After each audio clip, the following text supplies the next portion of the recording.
నమస్తే SR7 TV news కి స్వాగతం. వనపర్తి జిల్లా పెదమందడి మండలం ముందరి తాండా బంజారా యువసేన ఆధ్వర్యంలో నిర్వహిస్తున్న క్రికెట్ టోర్నమెంట్ను ప్రారంభించిన మాజీ మంత్రి Singireddy Niranjan Reddy.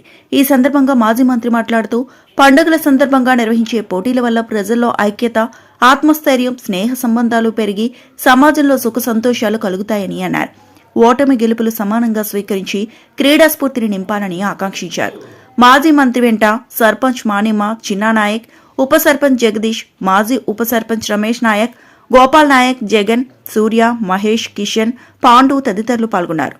SR7 TV news reporter Pedamandal reporter మూర్తి.